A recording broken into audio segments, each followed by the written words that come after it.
You're tuned to the Pacific service of Radio New Zealand. We'll be off the air now for about 30 seconds. When I will change. When we come back, we'll be beaming our signal to listeners in Australia, Bougainville, the Solomon Islands. Please stay tuned.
Pacific News. Hello, good flight day. A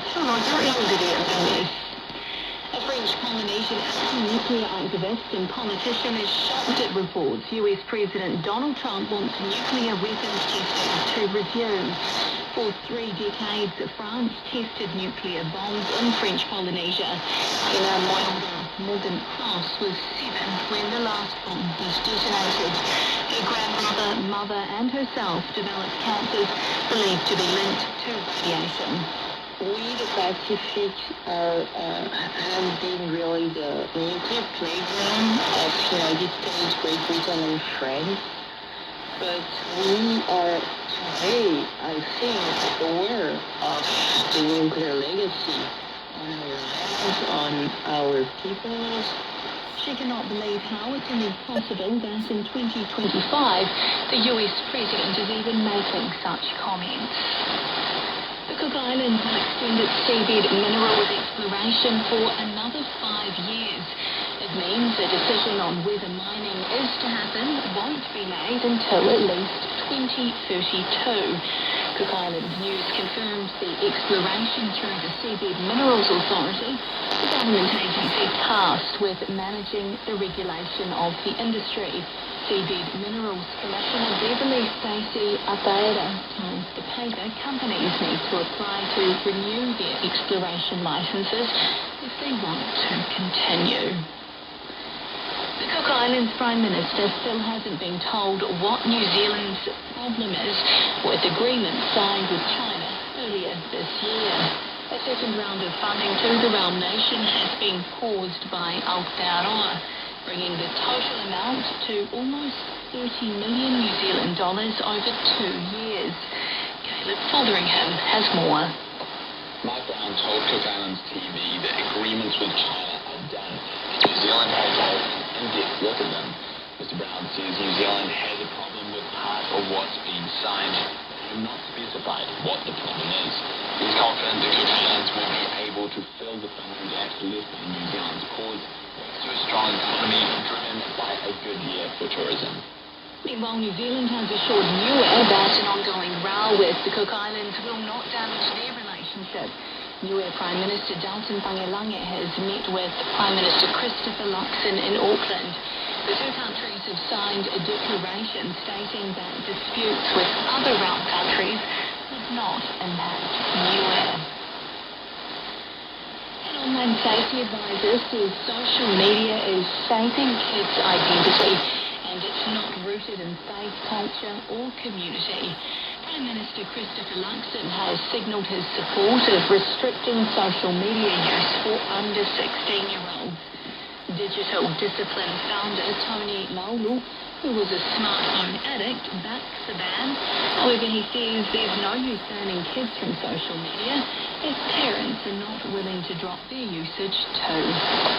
Instead of addressing sort of the child's experiences, probably facing the mirror to us first and asking ourselves, why are we so drawn to social media? What is our relationship with social media? What is it about social media that's so addictive and fascinating? The second phase of the coronial inquest into the deadly cyclone Gabriel in New Zealand has ended and won't be continued until March next year.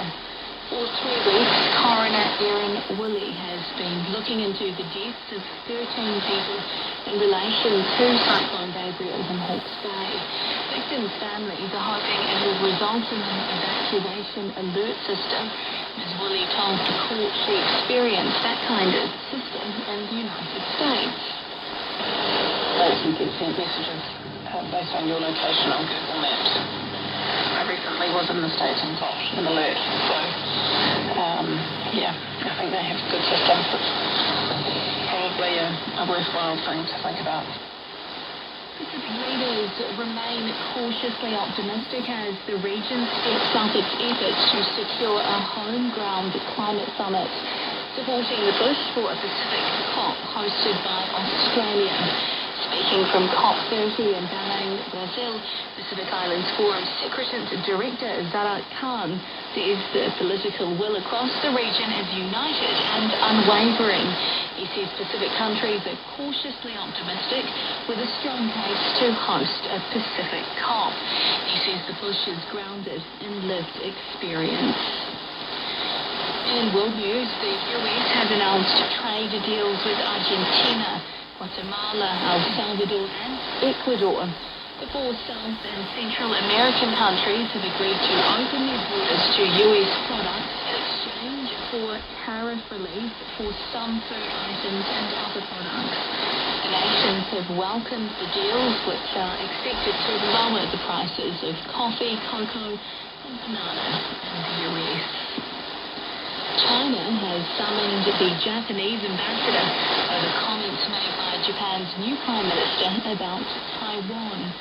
Sony ICF said last week that an armed attack on the self-governing island could promote a military response from Tokyo. The BBC's Pitya Sala has more. The row between China and Japan